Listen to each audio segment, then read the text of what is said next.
Eh ben, bonjour à tous, on est avec Baptiste Pierre dans un endroit un peu particulier quand même, en Vendée, à La Roche-sur-Yon, un endroit qui porte bien son nom, qui s'appelle le Potager Extraordinaire. Là nous sommes sous le tunnel des Gourdes. Alors les Gourdes, elles ont un peu froid aux pieds, hein, en ce moment, il faut bien reconnaître. Baptiste, ton avis sur la saison? Oui, c'est une saison assez pourrie, hein, la saison 2024. C'est une saison où on n'a effectivement pas suffisamment de chaleur pour qu'elles puissent décoller, mais là, ça y est, elles sont quand même parties. Elles poussent d'environ 10 cm par jour en ce moment. Et je pense que le tunnel sera complètement rempli d'ici un petit mois. Ouais. Et qu'on aura enfin une belle fructification. Une canopée au-dessus, et on voit déjà une fructification. Je te propose qu'on se déplace, parce que pour moi, ça ressemble à de la pèlerine, mais je ne suis pas du tout spécialiste comme vous pouvez l'être. Qu'est-ce que c'est cette cocotte-là? Alors ça, c'est une toute petite variété qui s'appelle Froggy. En fait, on appelle ça la petite grenouille. Donc c'est une toute petite gourde qui a une peau assez mignonne. On la voit, elle est tachetée, verte claire, verte foncée. C'est assez joli. Excellent. Donc vous ici, vous êtes... attends. À chaque fois, je dis dans le mauvais sens, et je vais te demander de traduire, CCVS, ça veut dire? C'est ça, Conservatoire des collections végétales spécialisées. Donc on est reconnu comme la dernière collection visitable de France avec beaucoup de variétés. Et finalement, après recherche, la dernière d'Europe, a priori. Il n'y a pas d'autres personnes en Europe qui collectionnent à ce point-là les Lagenaria, et en tout cas qui les conservent. Parce que le grand problème de tout ça, c'est d'arriver à maintenir toutes ces variétés et à gérer la sexualité de toutes ces gourdes-là. Ok. Grande question, ça se mange? Alors la majorité se mange quand elles sont jeunes, un petit peu comme les courgettes, avant qu'elles se transforment à maturité en bois. Parce que là, effectivement, c'est un petit peu moins agréable sous les dents. Et on a quelques grands symboles pour celles qui se mangent. Hein. C'est le serpent de Sicile, la slaoui au Maroc, la verruqueuse de l'île Maurice. Voilà, c'est celles qui sont les plus connues, les têtes de gondole, pour être mangées. Souvent en France, on a peu l'habitude de les consommer. C'est plutôt quelque chose qu'on mange en Asie, en Afrique. Voilà. Bah, historiquement, on les consommait. Donc, je rappelais que Pline nous donne 11 recettes de consommation de Lagenaria. Oui, bêtement, hein, c'est Lagenaria Ciceraria. C'est ça pour l'essentiel. C'est ça. Vous avez bien un ou deux moutons à 5 pattes qui ne sont pas des Ciceraria. Et voilà, on en a une qui est la Sphærica qui est juste derrière, que mon collègue Jean-Luc Gattard nous a gentiment confié et qui, elle, vraiment est une rareté parce qu'on la voit très très rarement en culture. Et alors, Voilà, celle-ci c'est la Sphærica. Oui. Petite question un peu bateau, je suis désolé de la poser, mais je pense qu'elle intéresse tout le monde, et moi le premier. Combien de variétés différentes de calebasse vous avez et vous présentez? Alors, on en présente une bonne quinzaine chaque année dans le tunnel, donc ça tourne. On en a des différentes chaque année pour qu'on puisse à la fois varier pour le visiteur et aussi pour qu'on puisse continuer à faire des multiplications correctement. Et dans les frigos et congélateurs, on a à peu près entre 60 et 80 variétés, sachant qu'il y en a qui sont en très petite quantité et qu'on espère multiplier, mais dont l'âge nous permet d'avoir des craintes sur la capacité qu'on aura à les multiplier. Ok, alors juste un truc, parce que tu as eu la gentillesse de nous en amener quelques-unes. Alors moi j'aime beaucoup les warty. C'est comme ça que je les appelle, hein, je me trompe peut-être. Alors il y a des variétés qu'on appelle warty, galeuse. Là on a la fameuse verruqueuse de l'île Maurice qui se mange quand elle est jeune. D'accord. Voilà, il y a aussi les warty bulles, les Australian warty qui sont verruqueuses, qui sont d'autres variétés. Et j'ai ramené la hérisson. Alors on la surnomme hérisson, on n'a pas vraiment son nom officiel, mais ça c'est une des gourdes les plus rares qu'on ait au potager extraordinaire, qui arrive du Zimbabwe. Alors j'en profite du coup parce que voilà un usage commun des gourdes, c'est-à-dire qu'on en faisait des ustensiles de cuisine. Il y avait les cougourdiers dans le sud de la France qui les ornaient, hein, c'est ça? Et celle-là, elle a poussé ici? Elle a poussé ici, et puis c'est ce qu'on appelle la coussotte en Vendée. C'est l'ancêtre du robinet. On prenait l'eau comme ça, on le posait sur quelque chose, et en faisant descendre excellent, l'eau tombait. L'eau tombait. Alors voilà, tu remplis ici, et ça coule par là. Ah, ça c'est génial. C'est l'ancêtre du robinet. D'accord, excellent. Même pour boire un coup, c'est quand même plus pratique. Et sinon, on en a des grosses pour boire un coup. Oui. Ah oui, bah oui, on est en Vendée. Je voudrais pas tomber dans le cliché. Mais... celle-là.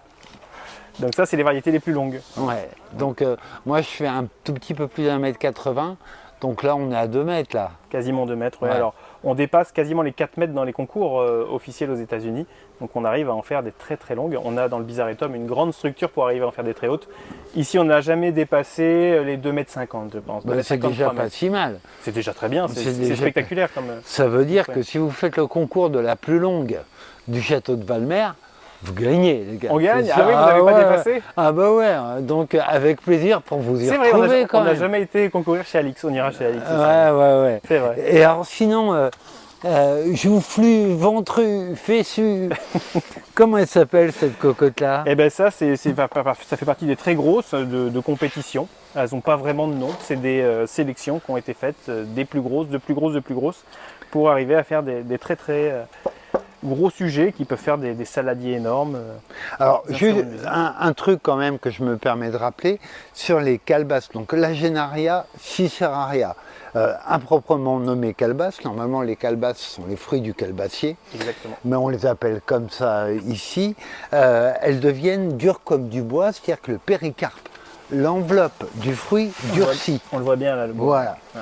Et celle-ci, elle a poussé en France.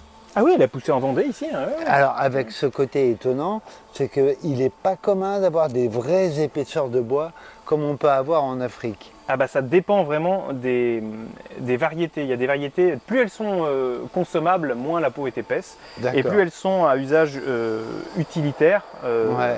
pour faire des bols, des ustensiles, des instruments de musique, plus le bois est épais. Mais d'ailleurs, à ce sujet-là, en l'apprenant, tu as fait un truc tout bête qui nous rappelle une de leurs utilisations.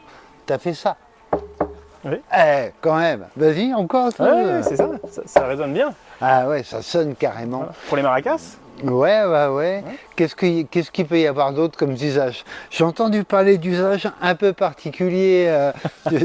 Vas-y. Parce que oui, je tout à vois l'heure- la prétention que tu as en la tenant. Effectivement, ça sert d'étui pénien aussi, avec la variété qu'on appelle Penny Shield, qui est une variété très particulière en Papouasie-Nouvelle-Guinée et qui sert à réaliser les étuis péniens des papous. Et avec pareil des ornementations et des particularités. D'accord. Surtout Bon, ça. on va pas être trop présomptueux. Voilà, je vais la reposer au sol tout simplement. Je vais pas prendre une galeuse quand même, pour peut-être pas exagérer. En tout cas, un grand merci Baptiste pour cette petite aperçu sur l'univers. C'est un univers, les Lagenaria en fait. Hein. Complètement. Et c'est compliqué à cultiver, tu trouves? Alors c'est pas très compliqué à cultiver. Pour moi, c'est aussi compliqué qu'une courge classique à cultiver. On n'est pas obligé de la faire courir et grimper sur une structure. On peut aussi la faire au sol. Ça reste assez facile, à condition quand même d'avoir des conditions assez chaudes. Ok. C'est le froid l'ennemi de la gourde. Quand même. Et comment tu fais pour les faire sécher alors? T'as un truc? Alors surtout les sécher à froid, c'est le secret. Si on les sèche avec beaucoup de chaleur, les graines se mettent à germer à l'intérieur parce qu'elles pensent avec l'humidité à l'intérieur du fruit et la chaleur, que c'est le printemps tout simplement, Ok. et que c'est le moment de germer. Donc il faut éviter les sources de chaleur au moment du séchage, il vaut mieux la laisser sécher à l'air libre, même s'il gèle, Dehors dans le jardin? dehors dans le jardin, dans une grange, Voilà. surtout à l'abri des rongeurs. C'est l'ennemi Ouais. numéro 1 de la gourde, c'est le rongeur. Alors là, par contre, c'est pas très chochotte hein, quand même. Non, tu peux nous décrire quand c'est en cours de séchage, ça ressemble à quoi? Alors ça ressemble à ce fruit-là, mais avec une espèce de peau en train de pourrir et moisir. Ouais. Et plus tôt on lavera les gourdes, moins elles auront cette marque qu'on voit sur celle-ci par exemple. D'accord. Là on voit les marques de champignons, Ok. voilà, qui entachent en quelque sorte l'esthétique de la gourde. Con altéré. Et, voilà. Et donc du coup si on la nettoie assez régulièrement, eh bien on aura une jolie peau. Et donc il faut un grand potager. Ah oui, ça fait quand même, on voit bien, hein, ça va faire facilement des lianes de presque une dizaine de mètres quand elle est contente. Donc, D'accord. Ok. donc c'est assez important. Donc nous, si on veut, dans nos jardins, on prévoit une dizaine de mètres carrés par plan. Ouais. La fructification, elle se fait bien, sauf les années vraiment Très froide. très médiocres. 2024 n'est Voilà. pas terrible. Après, pour le séchage, on ne s'affole pas, on le laisse carrément dehors. Elles vont faire leur petite vie de calebasse. Voilà, à condition de ne pas avoir de rongeurs, parce que Voilà. souvent c'est les fait manger. Donc nous, ce qu'on fait, c'est qu'on les met par-dessus ensuite. On les met sur D'accord. le grillage et donc comme ça, elles sèchent tranquillement Et- sur le grillage. Et après, donc pour obtenir cette jolie couleur, vous les lavez, j'imagine. Alors on les lave avec une éponge grattante, des éponges qui servent à récurer. D'accord. Alors, je ne vais pas dire de marque, mais Ouais, on ouais, voit bien. On voit tous la même, ouais. on voit tous la même. Et puis avec ça et un peu d'eau, et bien on arrive à bien les gratter. Mon collègue Jean-Luc à cette technique-là de dire qu'il faut toujours que ce soit très humide. Voilà. Il vaut mieux les D'accord. laisser sous la pluie pendant 1 ou 2 jours et c'est plus facile ensuite à récurer. Bon, et ben, vraiment, vraiment un conseil. Amusez-vous si vous avez la place. Moi, j'aime beaucoup les mini, je les trouve très très mignonnes. Où est-ce qu'on trouve la graine? Ça peut faire des boules de Noël, hein, pour Bah refaire ouais. des boules de Noël déco sympa. Et pas de plastique. Et pas de plastique. Et du coup, où est-ce qu'on les trouve, ces graines-là? Vous les trouvez où? Alors c'est de plus en plus difficile à trouver, en tout cas en diversité. Cocopelli a encore une belle offre. Son opposant Bomo aussi en a une belle offre sur son catalogue.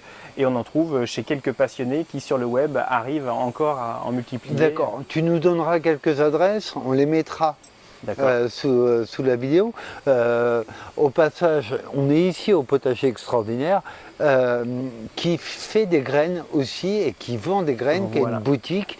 La vente a lieu sur place. Il n'y a pas encore de l'agénaria, hein. Alors il y en a à vendre aussi à la boutique, mais on n'est pas encore sur le web. Ce sera probablement à partir de 2025 qu'il y aura une offre de vente sur le web de graines du Potager Extraordinaire. Ok, et le marché américain, c'est pour bientôt. C'est pour bientôt. Eh ben, merci beaucoup Baptiste. Et vraiment, on ne saurait que vous recommander, faites un tour au Potager Extraordinaire à La Roche-sur-Yon. Je vous assure que ça vaut le coup d'œil. Alors, toujours au Potager Extraordinaire en Vendée, à La Roche-sur-Yon, avec Jean-Luc cette fois. Salut Jean-Luc. Salut Xavier. Qui est un peu le... Enfin voilà, moi ça fait longtemps maintenant que j'entends parler de ton art sur les calebasses. Tu fécondes. Les calebasses, elles ont cette difficulté. Alors encore une fois, normalement calebasse c'est le fruit du calebassier, mais bon, on n'est pas à une queue de vache près. Elles ont ce défaut d'être hyper allogame, c'est-à-dire qu'elles vont s'hybrider, se métisser, je préfère le mot, vraiment très facilement, c'est ça? Oui, tout à fait. Ouais. Alors, comme les courges, les melons et comme la majorité des cucurbitacées. Ok, mais alors du coup, ça veut dire que pour maintenir une collection CCVS, vous avez 2 stratégies. Vous avez l'isolement avec quelques jardins particuliers, et l'autre stratégie, c'est la fécondation manuelle, c'est ça? C'est ça. Ouais, bah ouais. Alors la fécondation manuelle qui est privilégiée pour des petits lots de graines parce que c'est un travail assez fastidieux. Et donc on n'a pas le choix, oui, on est obligé de fermer des fleurs, faire la pollinisation et marquer le fruit, l'isoler pour récupérer ensuite des graines plutôt, enfin normalement pures. Donc là, c'est de la grande famille des cucurbitacées. Donc sur un même pied, on a des fleurs mâles et des fleurs femelles, c'est ça? Là, oui, dans le cas du Lagenaria ciceraria, les 2 sexes sont sur la même plante. On a une autre espèce sauvage, le Lagenaria sphaerica, qui vient d'Afrique orientale et d'Afrique du Sud, qui lui est dioïque. Les pieds sont séparés comme la brionne. Il y a des pieds mâles et des pieds femelles. Mais lui, Lagenaria ciceraria est monoïque. Ok. Donc on a les 2 sexes. Tu peux nous apprendre à reconnaître une fleur mâle d'une fleur femelle? Alors, juste un petit peu d'observation. Ici, on a une fleur mâle. Donc on a une fleur toute simple, et si on compare avec une fleur femelle, on distingue ici, comme pour la courgette, le futur fruit, l'ovaire, en dessous de la fleur, et donc voilà. Il y a toujours, alors pour se rappeler, long Oui, ici, le pédoncule, long pédoncule, la fleur est au bout, c'est un mâle. C'est un mâle. L'ovaire infère est ici. Voilà. Donc là, on est bien sur une femelle. Voilà. Bon, mettons que je veuille m'amuser à féconder. Là, on peut à ce stade-là? Alors là, c'est des fleurs, le Lagenaria a une floraison nocturne, c'est-à-dire que contrairement aux courges ou aux melons et compagnie, la fleur s'épanouit le soir. Donc en général, chez nous, c'est vers 16h30, 17h. Les fleurs s'ouvrent et là, on peut effectivement, là on a l'exemple ici d'une fleur fanée. Donc on ne peut pas se tromper, celle-ci a fleuri donc hier, et vous avez ici une fleur donc, qui va s'épanouir ce soir. Ok. Donc celle-ci, je peux la prendre effectivement. D'accord. Oh. Voilà. C'est fait. Voilà. Voilà. Donc oui, ici voilà, on a la fleur mâle. Et généralement pour l'opération de pollinisation, nous on n'a par habitude de fermer les pétales, fermer la fleur avec un lien de sac de congélation pour l'empêcher de s'ouvrir. Voilà, et comme ça vous êtes sûr qu'elle n'est Voilà. pas visitée par... Voilà, qu'elle n'est pas visitée en amont par Ouais. un insecte. Voilà. Et donc aussi bien il faut bien évidemment, le jour où on veut faire la pollinisation, avoir repéré des fleurs mâles et fleurs femelles présentes sur la même variété. Voilà, et qui sont fermées, donc du coup pour éviter toute visite Voilà, c'est ça. intempestive. Ouais. Bon, mettons, celle-là, elle a été fermée, voilà, et donc là tu vas l'ouvrir pour Voilà. prélever le pollen. Voilà, là, moi j'ai juste, je fais attention avec mes ongles. Là, on n'a pas encore de production de pollen, mais parfois le pollen, on peut en avoir sur le bout des doigts. Et Ah, tu balades d'une variété à voilà, l'autre. alors si je fais plusieurs variétés, moi j'ai par habitude de me rincer entre guillemets les doigts dans la terre Ouais. en changeant de fleur mâle parce qu'il arrive qu'il y ait du pollen qui traîne. Bon, c'est peut-être anecdotique. Et donc là, bon, on n'a pas de production de pollen encore. Hein. Là, c'est un peu tôt dans la journée. Parce que ça se voit quand tu le mets sur tes doigts. Voilà, le pollen. voilà. Là, on voit des petits points blancs, mais je fais du forcing là. Mais normalement, c'est du pollen blanc il n'y en a pas une quantité énorme, mais en soirée, il y a ce qu'il faut, quoi. D'accord, ok. Et après, ce pollen, tu vas le déposer dans la fleur Voilà. femelle. Donc après, c'est un principe de frotti-frotta. On ouvre, quand la fleur normalement s'ouvre naturellement. Ici, on a le stigmate qui est plutôt collant. Et donc, on dépose le pollen sur le stigmate. On peut tartiner. Et puis, là, j'ai fait un peu mon bourraillon, mais généralement, les pétales sont plus développés, moins fragiles quand on fait la pollinisation. Et on referme la fleur délicatement. Et on D'accord. remet un lien sur la fleur. Et ensuite, on rajoute un lien ici, plutôt souple, parce que le pédoncule va gonfler avec le développement du fruit, pour marquer visuellement le fruit pollinisé, pour qu'on s'en D'accord, souvienne. ok, parce que Voilà. à l'œil, on voit absolument pas la différence. Non. Donc il faut vraiment avoir un repère bien précis. il faut un repère et même repasser quand l'ovaire a commencé son développement. On remet un lien plus visible, style un bout de laine rouge, un truc qui se voit et durable, quoi. Bah, je me trompe peut-être, mais ça ressemble quand même à un vrai métier ton truc. Hein. C'est un savoir-faire mais on n'a pas le choix quelque part parce que quand on cultive beaucoup de variétés, c'est valable aussi pour les courges, on est obligé de passer par la pollinisation manuelle, quoi. D'accord, c'est nettement moins valable pour les tomates par exemple. Les tomates sont Les beaucoup tomates, plus c'est- autogames. Voilà, là la tomate, l'aubergine, les piments poivrons, c'est beaucoup plus simple. Beaucoup plus- Voilà. Là, vous avez choisi un sujet bien. Voilà. Alors après, Voilà. mais on n'a pas le choix. Parce qu'il y a on est certain que si on a une pollinisation libre, avec la quantité de variétés qu'on a, on perd Ouais, tout le monde types. tout le monde se métisse. Voilà. Il y a- Ce qui n'est pas un drame en soi. Non, c'est ce qui permet la création de nouvelles variétés. Mais derrière, c'est un travail de sélection, un autre métier là. Ok. Voilà. Mais c'est pas le but.